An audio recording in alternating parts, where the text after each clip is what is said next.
And I am so excited to introduce you today to a lady I'm so glad to call my friend, Lisa Resvers-France.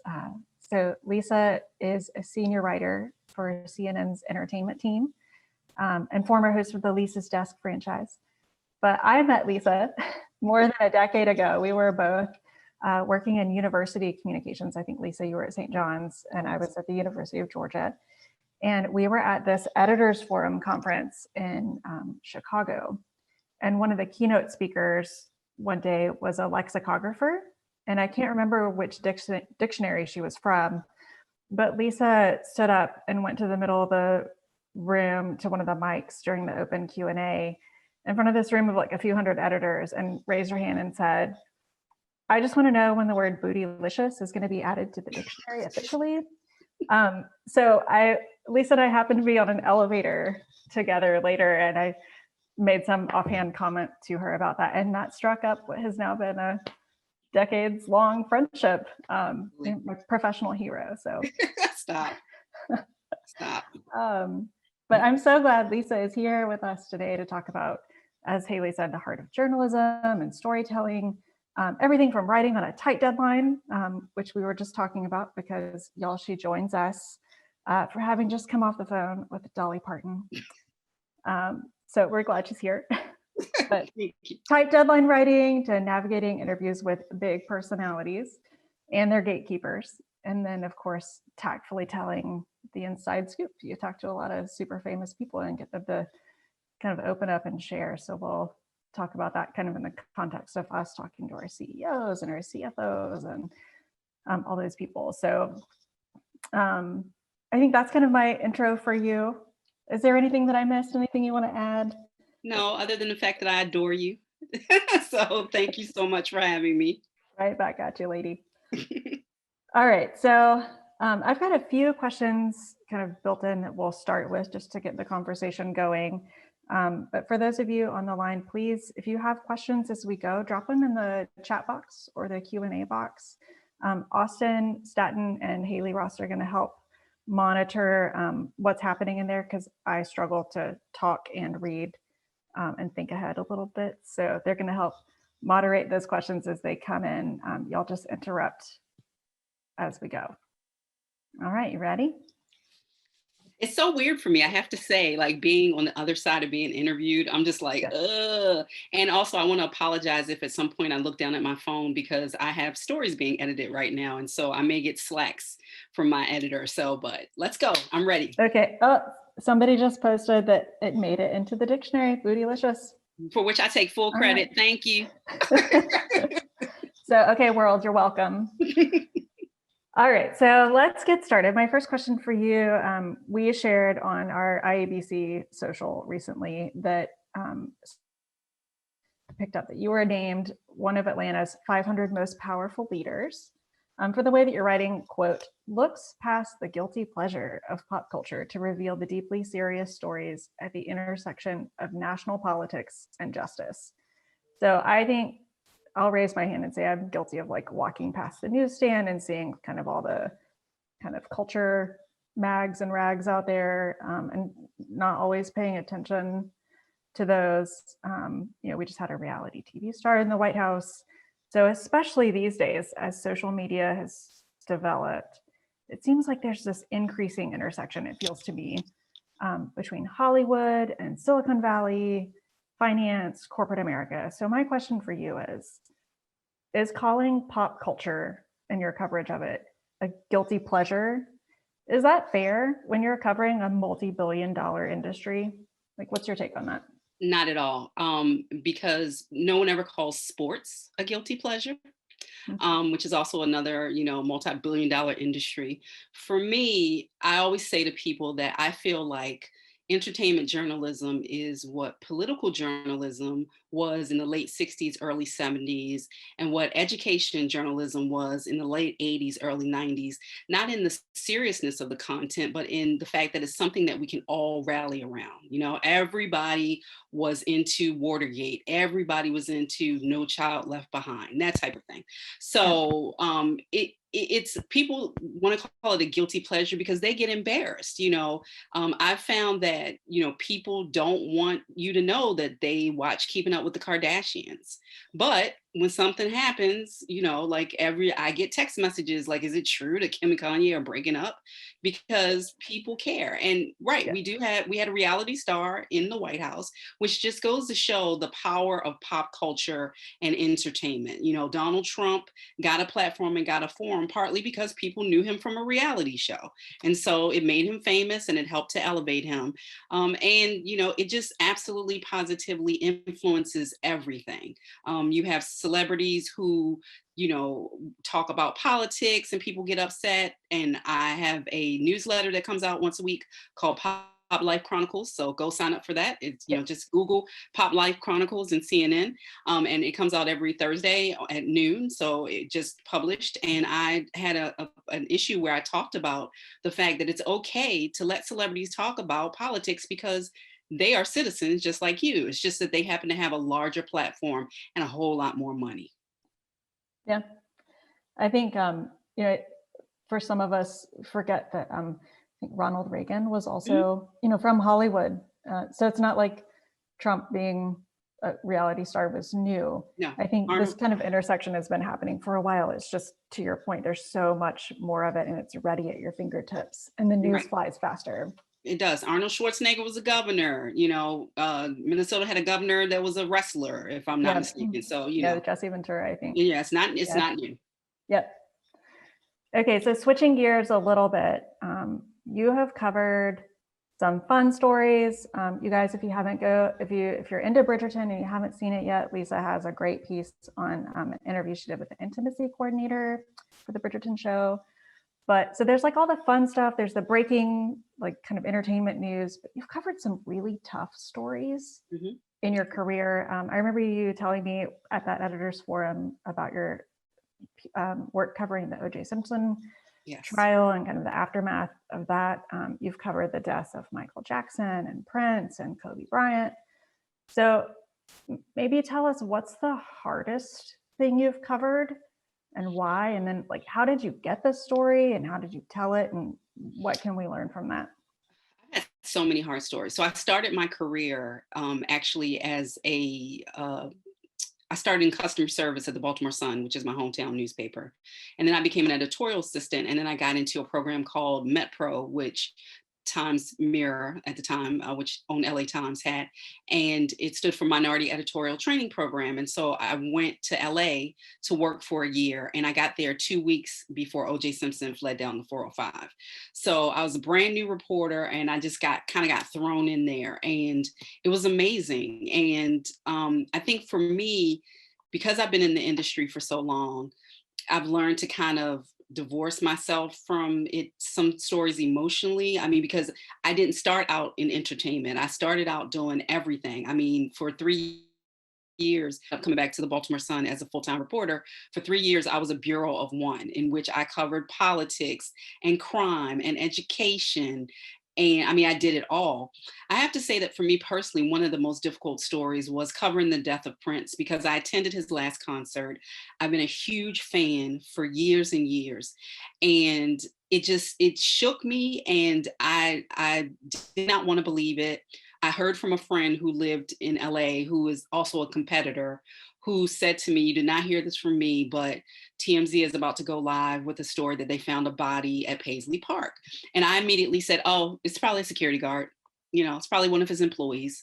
And this friend said to me, no, I think it's Prince. And I was like, no, I had just written a story not that long ago about how Prince looked amazing in his passport photo. And I said something like that his skin looked like he used like dew drops or like something from unicorns or unicorn tears and something else. Right. And people freaked out and I freaked out because somebody on Twitter asked him what kind of moisturizer he used. And he said, of course, unicorn tears. And people were like, oh my God, Prince read your story.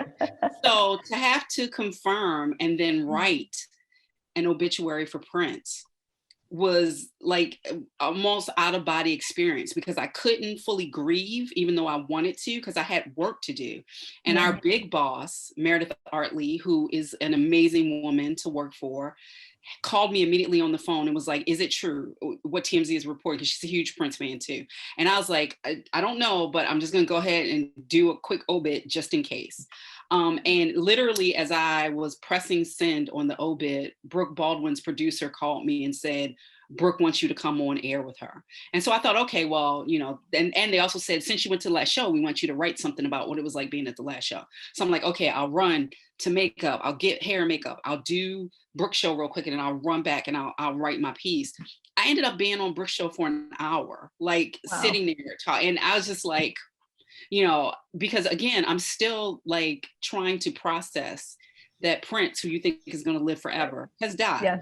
But I was very fortunate in the fact that I have great connections with people. I feel like one of the reasons why I got into this industry is because A, I'm nosy, because I have no journalism background whatsoever. I was an English major. And B, I just really love people and I love telling their stories. So I had a friend who was connected to Prince's hairdresser of 25 years. And we had become Facebook friends. And I completely forgot that I was Facebook friends with Prince's hairdresser. And our mutual friend said to me, she's not talking to a lot of people, but I told her how much you love Prince and she's willing to talk to you. So I wrote a story about how Prince, in an age where we want to know everything about a celebrity, we want them to do Instagram lives and we want them to tweet their breakfast, we allowed Prince to be private because he was Prince. And she just gave me wonderful insight into who he was as a man and how there were homeless people walking around Minneapolis in coats that Prince had purchased. He did all these things, but he did them anonymously because as a Jehovah's Witness, he was taught not to let people see your good works, to just do them. And, you know, she and I got on the phone and I cried and she cried. And I said, girl, I don't care if this is not professional at all. Like and she said, no, this is why I wanted to talk to you, because I know that you legitimately love him and you're not trying to exploit him in his death. So that one was a real tough one for me. Yeah. Thank you for sharing that. I feel like that's such a tough thing to balance when you have a vested interest personally, and then also when you have to write about it. I think for us, you know, there are things that we cover in like business and corporate world where the things that we're communicating impact a lot of people, whether that's layoffs or you know, a crisis at an oil rig or you know, whatever it is that like we know those people and we care about those people and we kind of have to try to separate. But sometimes you're right, it's a really tough line to walk. That's the thing for journalists too, especially as entertainment journalists. I know some who now think that they're celebrities. No, like, and you also have to be careful being friends with celebrities, because, you know, so I'm friendly with Nick Carter, and I promise you guys, I'm not trying to drop names. These are people I legitimately know, like to the point where when I was driving home with my husband for my grandfather's funeral, we're in the car and it pops up on the radio through the Bluetooth, Nick BB. And my husband's like, who is that? And I was like, oh, that's Nick from the Backstreet Boys. So he called and he was like, hey, sweetie, how's it going? And I was like, hey, I'm on my way to my grandfather's funeral. He's like, oh my God, I'm so sorry. Like prayers for you and your family. And so I get off the phone and my husband goes, can you tell your little boy band friends to not call while I'm trying to listen to a podcast? You know, and so he came to Atlanta for a concert and he was like, we're right next door at the stadium. Like, can I come over and say hi? And I was working from home that day. And I'm like, I seriously have to get up and get dressed. But I hadn't seen him in like a year. So I'm sitting in my car, like texting him, like I'm trying to figure out how to get you into the CNN Center. And he's like, I'm at Starbucks. And I'm like, what? Why are you at Starbucks in the CNN Center? Like, you're Nick Carter. Like, what are you doing? And he always says to me, I'm just a regular guy. And I'm like, no, you're a Backstreet Boy. And he and I became friendly because when I did Lisa's desk, I did a thing about how boy banders will always be boy banders. And I said something to the effect that even though they don't play instruments, they're still boy banders. And someone shared the video with him and he was like, I love this video. And he was like, and by the way, Lisa, you know, I play multiple instruments. And I was trying to figure out why my Twitter was blowing up. And it was because Nick Carter had tagged me. So he reached out in the DMs and we just started like this weird texting relationship, which is not really weird. He's just a really lovely guy. Yeah. But when he got accused of sexual assault, I had to write the story. And I was very professional. I didn't reach out to him personally. I went through his publicist. But when he came, I kid you not, I was trying to get him through security, which was just all about, taking his picture and getting wanded and stuff. And it was as if a bat signal had gone out. I get this text from a friend who says, "Are you with Nick Carter and are you bringing him to the newsroom?" Oh my And goodness. I was like, yeah. And they had an obligation to go to a children's hospital. So I was like, this won't take much time. He's like, are you kidding me? Like, he's like, this is so cool. Can I take pictures? Like, I grew up watching CNN. And I was like, are you really geeking out right now, Nick Carter? And so I go into the news.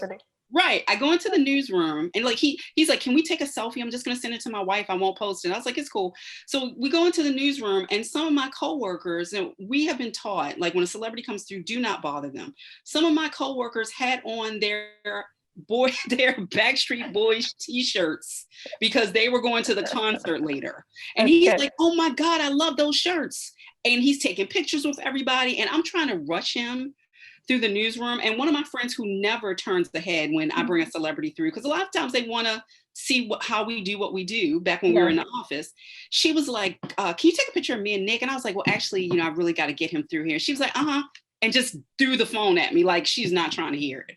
And he was so sweet. And my last Nick Carter thing, because I don't want to be a Nick Carter fandom, but one of the women that we met when we went up to the HLN studio said, I just want to tell you, I admire you. I love you. I was so sorry I couldn't get tickets to this show. The last concert I went to was years ago and it was just great. And he was like, so we got to get you tickets for a show. How many do you need? So he got her tickets, and weeks later, I did not know this woman. Weeks later, I hear someone screech, and it's her. And she's like, oh my God, you're Nick Carter's friend. I just can't get over the concert was so good. Yeah. And so I was just like, wow. So, I was like, yeah, girl, read my stories too. I also work here. Thanks. Yep. But, people just love celebrities. No, I love it. So you've said something that I'm going to kind of skip around my question list a little bit. So I think we're always hunting for the next story, right? And for most of us, like the final piece that people see has been in the works for months or weeks. We've had interviews, we've pulled on connections, we've had to run it by like 25 different reviewers. Mm-hmm. But I have this glamorous vision, which I'm sorry that you just maybe confirmed a little bit, that you chat and hang out with celebrities all day. So give us a peek into the actual day in the life of Lisa. Like, how do you find these stories? How do you keep your network strong? And kind of what can we take from that in kind of our work and what we do? Well, my day starts at 5:30 in the morning. I am the early morning person. Condolences. And I start by kind of just checking around the internet and social media to see what people are talking about. For me, the stories that I want to do are the ones that I want to talk to my friends about. Like if I want to share this in a text chat, I probably want to write it. And so I'm always looking to see what people are talking about, what's going on. And I balance that with interviews that I already have set up. I'm always trying to think ahead of what people are getting us excited about. Like right now, Bling Empire on Netflix, if you're not watching it. All right, that's our next show, huh? Yes, that's your next show. Okay. It is, the wealth is ridiculous.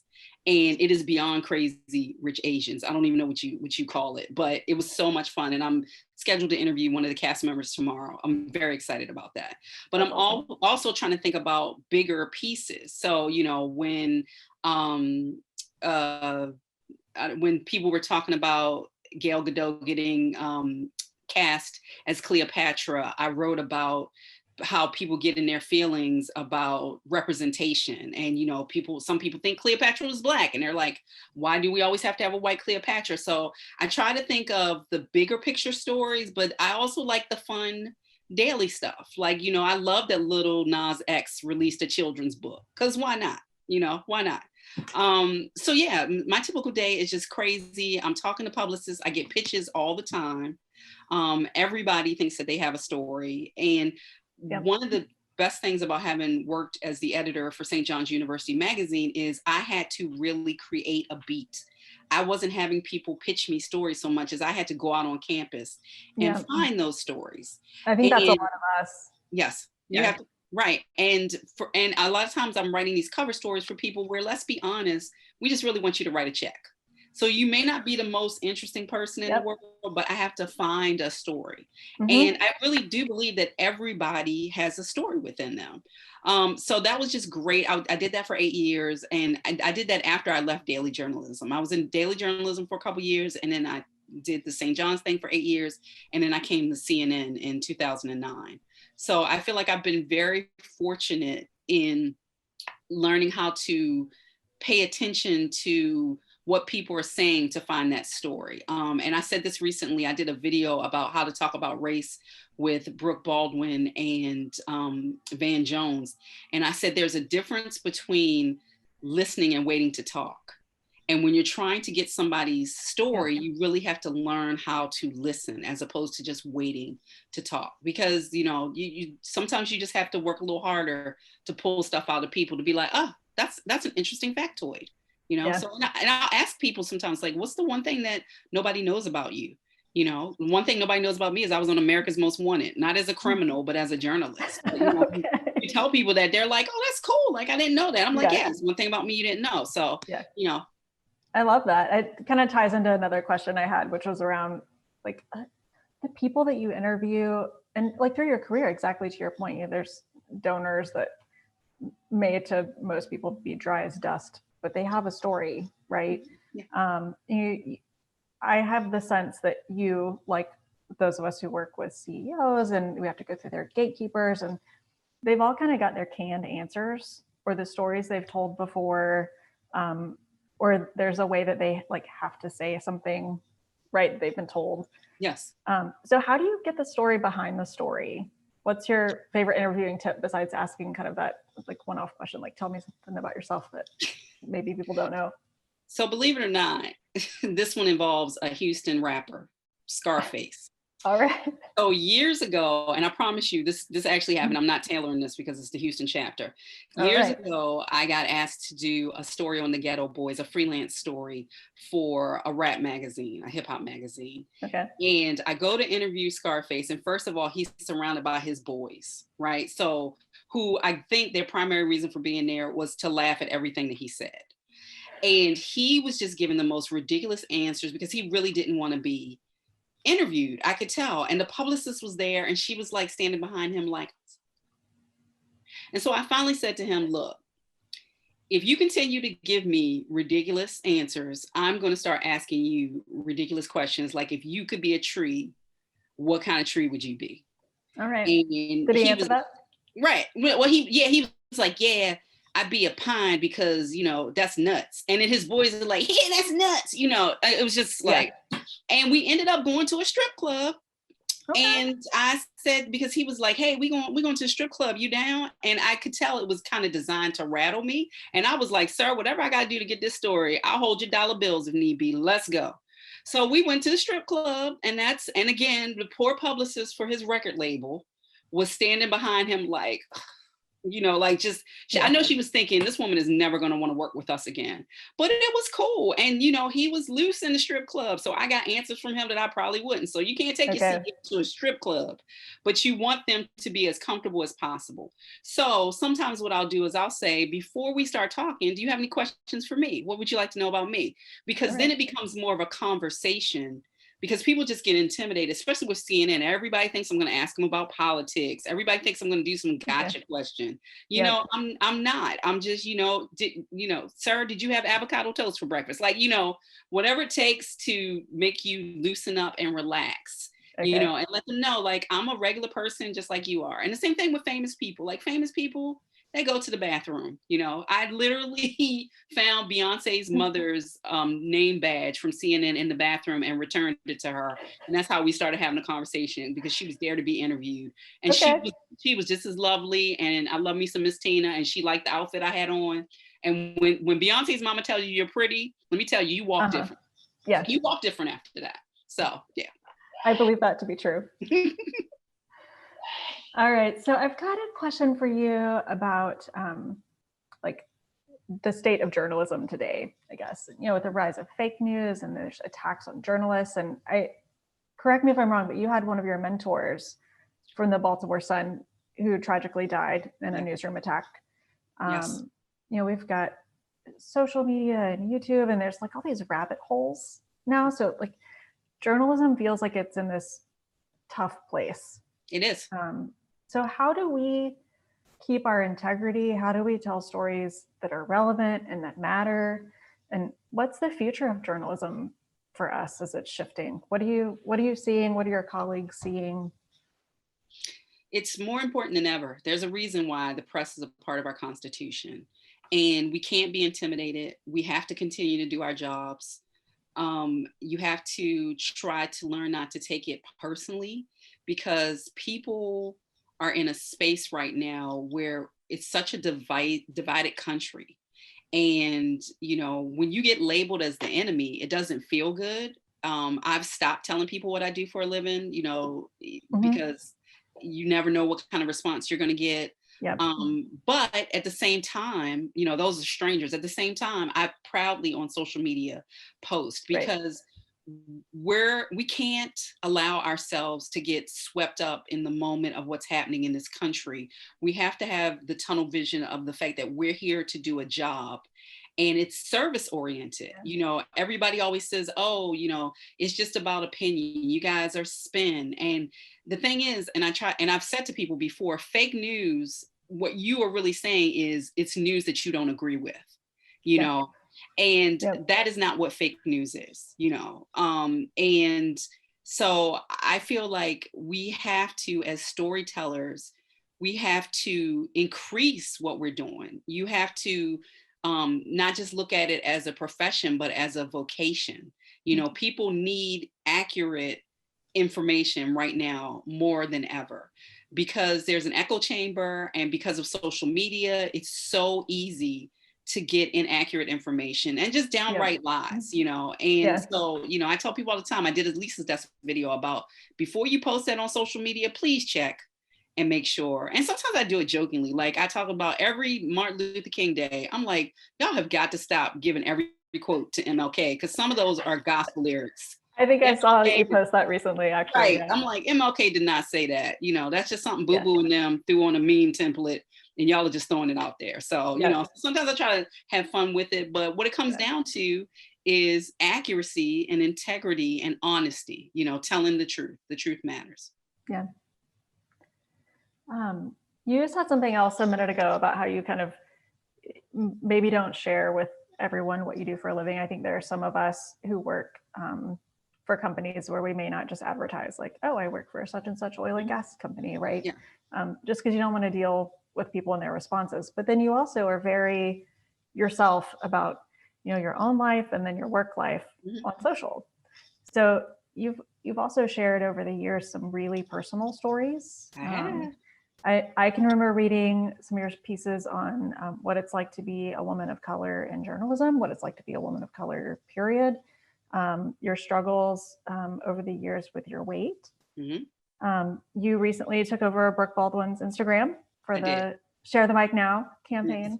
So how do you balance real life Lisa and CNN Lisa to talk about kind of these really important issues, and thinking about how to shift that for us, like what can we take away from that in the corporate world as well, balancing like our personal selves with our work selves? Well, I think one of the reasons why my work resonates with people is because it's authentic. So CNN Lisa is Lisa, and I want to be very clear. I don't shy away from people knowing that I work for CNN because I'm ashamed that I work for CNN. I'm extremely proud. I work with some of the smartest, hardest working, people just with complete commitment and integrity. And I'm so proud to work for CNN. And I'll say, even before all the whole fake news thing, I sometimes wouldn't tell people what I do, because then everybody was like, it'll be like, oh, you should write about me. And I'm like, no, actually, I probably shouldn't. But everybody has a story. Everybody does have a story, but everybody's story is not going on CNN. So that's true. But I really put out on social media who I am, because, I'm having fun with it too. Every morning, people keep saying to me, I love coming to your Instagram account because every morning you have a funny meme. I do that for myself because I need to get motivated. So I'm trying to wake myself up, Okay. Especially in Atlanta, we don't really have winter. We just have rain. That's So true. when it's raining outside and I have to get up at 5:30 in the morning and my bed is holding me and reminding me of why we first fell in love, it's difficult. So I do it to give myself energy as well. And I've just always been who I am. And I'm from Baltimore. I'm only a couple generations out the projects, and so people get very like intimidated or excited about the brand. And Yeah. to me, what I do is what I've been doing for years. I'm just blessed to do it on an international platform. Yeah. And I enjoy it. I have fun with social media. I've had some trolls. I had Black Twitter come after me one time. It was not cute. I started trending. Okay. Um, yeah, What it was. what do you do with that? How do you respond in kind of that moment? Like we all have kind of our crises at work, and I think most of us know that if you give it time or the next new thing comes up, most of it will pass, but it kind of lingers. Yeah, You got to learn from it so you can either not do it again or respond differently. And yeah. Well, I try to keep in mind these people don't know me. And I was at a party one time where someone who had trolled me was a friend of a friend and was there. And I just walked up to the troll and was like, "Hey," introduced myself. I said, "You had a lot to say on Twitter. I'm here. Let's yeah, have a conversation." And she said, "I know who you are," and she ran. So, interesting. I just, I always say Twitter thugs and Facebook fiends, like they don't know you and they are jealous of your platform. And so they want to be a part of your shine. So I don't, for the most part, comment. And you just can't take this stuff personally because they don't know you personally. Yeah, So if it's my mom, like then that's one thing. right. And my mom can be rough. Sometimes she'll see me on TV and I'll call and be like, "Mommy, how did I do?" And she's like, "Let's talk about that lipstick color," Okay. so so yeah, so that type All of right. stuff I take a little personally, but Okay. the rest of it, no, you don't know me, so we're All good. right. All right. So you've mentioned a couple times being on air on Brooke's show, and I think you've done some other segments. And I'll sometimes see you post like, "Guys, I'm going live in 20 minutes. Be sure to watch." And then you'll say, "Oh no, I got canceled because of this." Yes. So most of us, I think, who are on the call today, we're writers. Mhm. We are not usually the people in front of the camera. Our Mhm. backgrounds aren't that, but sometimes we're called on to step up and be the spokesperson or the person on camera and kind of have that spotlight. And it's not our comfort zone. And I get the sense over the years that you've kind of transitioned into that space as well. So give us your tips on transitioning from behind the scenes to in front of the camera, and what advice can you share besides picking the appropriate lipstick color, Well, getting yourself together? back when we were in the office, we had an amazing makeup team, so I never had to do it. But now it's just at home mess, and this is what y'all gonna get. So Yeah, sorry. I mean, I have Um, chapstick today, so yeah. I never wanted to be on air. And when I first got hired for CNN Digital, they took us new writers and they were like, "We need to give you on air training." And I was like, "For what? I'm never going on air." And I was the first person in my group to go on air. And so I was like, "Oh, God has jokes." I still get nervous. I still, I'm just like, "Oh God, don't say the wrong thing." And you have to be quick on your feet yeah, because sometimes I'll work with anchors and they'll get something wrong. And it's not even necessarily their fault. Maybe it was wrong in the script, or maybe they didn't hear the producer correctly. And so you can't be like, "No, that's wrong." So I've learned the art of being like, "Well, people are saying that, but in actuality." So, okay, you just have to, and I have to give Brooke Baldwin all the credit for this. She's the first person I went on air with because I had done a piece about um uh it was a TV show involving two plus size. It was Melissa McCarthy's TV show, and the name is escaping me right now. But a woman had written a piece about how disgusting she found Melissa McCarthy and her co-star, who were both overweight, kissing. And she was like, she didn't want to see fat people make out. And so I hmm. wrote a piece about that. And Brooke had me come Yeah, on. Thank you, Mike and Molly. Thank you, Peyton.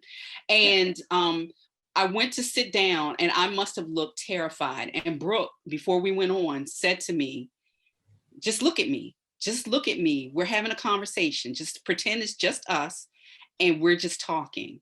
And yeah. that's what I did. So I forgot that we were live on international TV and everybody was watching this. I just talked to Brooke. Yeah. And my I love mother that. always says, I don't know how you do it because you have to keep so much information in your head. Well, this is stuff that I've written.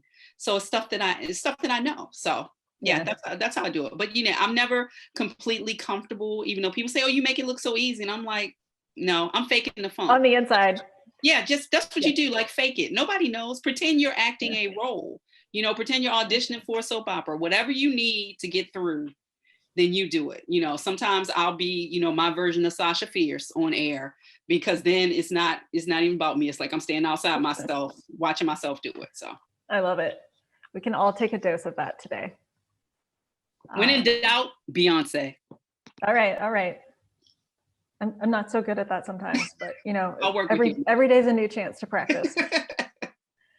All right, so that was actually all of my kind of prepped questions. I think we've got about 15, 20 minutes left, and I've seen some come into the chat box. So Austin, or Haley, if you have one handy, you'd like to come off mute and give us a few, that'd be great. Andrea asked, speaking of the difficulty in writing about something in which you have a personal interest, what about having to write about something you disagree with and you can't express that dissenting opinion?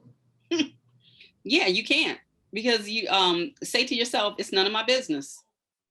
It's none of my business what this person believes or thinks. I'm just here to amplify their whatever it is, and it has nothing to do with me. I mean, that's hard. I personally, like, it's difficult for me to not respond sometimes when I see stuff on social media, because we're human beings. We're journalists. We're human beings. We have feelings. As Amanda mentioned, my friend Rob Hyacin was one of the journalists, unfortunately murdered in the Capitol Gazette shooting years ago. And I saw horrible stuff said about him and his colleagues on Twitter and on social media. And, the me who loved Rob and who loved his wife and his kids wanted to respond, but you can't. So you have to always be professional. It's not your opinion. If your job is to help someone to express themselves, then you have to do that and just be like, you know what? It's not my business that this person might be an idiot or whatever you're feeling. Not to say they are, but whatever you're feeling, and just communicate it. Just say this is my job. This is what I get paid to do, and then jump immediately on your phone and get into a text chat with some of your closest friends and drag that person, honey. You will feel so much better. So another question here from Austin. He asks, as PR professionals, how do you suggest we cut through the noise with journalists and influencers to get our message out there to a broad audience? That's a really good question. I struggle sometimes with PR pitches, because I've gotten some where people have been like deeply personal to try to, like stalkerish, like bringing up something that I posted on Instagram like 7 weeks ago, I guess to just prove that, like, I know who you are. And then comes the pitch, and I'm just kind of like, I think what's important is keep in mind, if the person has already written about something, they don't need your expert. Like, I get a lot of day twos from, I've written like, okay, I wrote about an intimacy coordinator, and she's the person that choreographed the sex scenes on Bridgerton, which were amazing, by the way. So if you haven't watched Bridgerton, watch it. Just make sure your kids are not in the room. And then immediately after that story goes out, like 2-3 days later, I'm getting pitches from people like, hey, you should talk to my intimacy coordinator. And I'm like, I just did that story. So you have to figure out a different angle or a different way, or pay attention to what's going on in the news and say, hey, I see that this big thing is happening. I have someone that can aid you. Like, I see there are reports that Kim and Kanye might split. I have this marital expert who specifically can talk to the pressure of celebrities, or I have someone who can talk specifically to divorce and how they have to cut up their fortune, or how it affects the kids, things like that. So just be mindful of the person's beat, be mindful of what they've already covered. Like, that's what Google is for. And just you can be persistent. Again, try not to take it personally. I had a publicist last year email me, and the pitch was fine, but it wasn't something that we were going to cover. And I said, hi, so-and-so, thanks for thinking of us, but we're going to pass. And he responded with this email of like I need you to keep in mind that I'm a person and I pitch you all the time and I get these abrupt responses and I'm out here trying to do my job. And I mean, he really got emotional and in his feelings. So, I thought to myself, does he really think I'm going to want to work with him after this? Like, again, if you start feeling away, that's what your personal text with the people that you trust are there for. You always have to keep it professional. And I understood, like, he felt like I had, disrespected him in some way because I didn't give him an explanation as to why we weren't going to cover it. But, I get literally hundreds of emails a day. And so for me to even be able to respond sometimes is like a good thing. Like if you get a response back from me, that's like, oh, I must have, like had a moment where I was about to get him, go to the bathroom or something like that. So. Now, and I'll just interject for a second. For those of you who maybe haven't followed IABC Houston for very long, we actually were supposed to have Lisa join us in person at our luncheon last March. And I think we had to cancel 4 days beforehand because Corona, like everything shut down. So we're really glad to have you today virtually. This is the way the world's going now. It is. I'm glad to be here. We're working with it. We have a couple of other questions here. So Catrice asked, what do you do when you've asked a pertinent question, perhaps personal, that interviewees prefer not to answer? How do you know when to press the issue or simply let it go? It depends. If I'm asking you a question about something serious like a legal matter and you say, well, I'm not going to answer that, then I'll explain. I just want you to be clear that I'm not going to not mention it in the story. It's just going to say that you declined to answer, or it's just going to say that you would not comment, because I think that's only fair, because I think people feel like if they don't give you an answer, you're not going to write about it. And that's not how it works. So sometimes I'll say, just to be clear, you are declining to, respond to blah, blah, blah, blah. Right. So,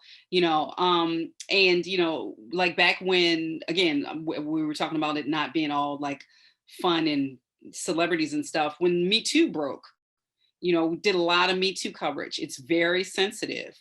We fortunately have a really great team of people who go through our stories like that and make sure that there's nothing libelous, that we're being sensitive, and we do sensitivity checks with each other. I won't name who, but I recently was supposed to interview a famous person who came to fame back in the 90s, and this person's publicist sent me an entire list of all the things that I was not allowed to ask. And first of all, our policy is there are no off-limit questions for us. If you want to decline to answer, that's fine. But I'm not going to go into an interview, like saying I'm not going to ask about plastic surgery when this person very clearly has had a great deal of plastic surgery. But the thing is, I wasn't going to ask about plastic surgery, but the whole point is you can't tell me I can't. And so they scrapped the interview, and I was like, that's fine. We have rules. And I said to the publicist, we're not a blog. And the last thing was to not say anything that would put this person in a negative headspace and make this person not feel good about themselves. And so I said to the publicist, just FYI, that last one is very subjective, because I have no idea what would put your client in a bad headspace. So, yeah. Sometimes it's, and people always say, like, who's your toughest celebrity interview? Sometimes it's not even the celebrities. It's, as Amanda's pointed out, it's the gatekeepers, because they feel like they have all the power. But, and I very, very kindly let the publicist know that we would not be able to do it. And that publicist, let me back up. The publicist who was pitching me is a friend, and it wasn't coming from that friend. It was coming from the talent's publicist. Okay. So, it can just be real tricky. And so I just, I always have this attitude, like, if you don't want to be featured in CNN, I'm not going to fight you. I'm not going to fight you. This person asks, what are your thoughts about social media's contribution to disinformation that feeds our political divide? Is it time for social media to be regulated? People have very strong feelings about censorship. And I think rather than looking at the entity, we need to look at the people and the attitude. You know, it'd be easy to blame everything on Facebook or blame everything on social media, but they are reflective of what people are thinking and feeling. You're not going to gravitate towards a conspiracy theory unless you have something within you that feels like you need that conspiracy theory. So what we really need to, as this country, do is deal with the attitudes and the emotions and the feelings that are behind all that. We have to stop being afraid to talk about racism. We have to stop being afraid to talk about sexism. I was allowed and able to, very fortunate to write an opinion piece about how the death of Breonna Taylor reminded me that this country does not love me as much as I love it. As a Black woman, the United States absolutely does not love me as much as I love it. And it was a painful piece. People told me and reached out to tell me it was a powerful piece, but it was because it was literally how I was feeling at the moment. That because I have a great deal of love for my country, I'm not the enemy of the people. I tell people all the time, imagine trying to do your job and people feel like you're against, you know, something that you love, you know. And I think it's important for us to deal with the things that have caused us to get where we are and not just focus on one particular thing. You know, like everybody wanted to focus on, you know, say Trump. You know, Trump was elected, you know, just like Biden was elected.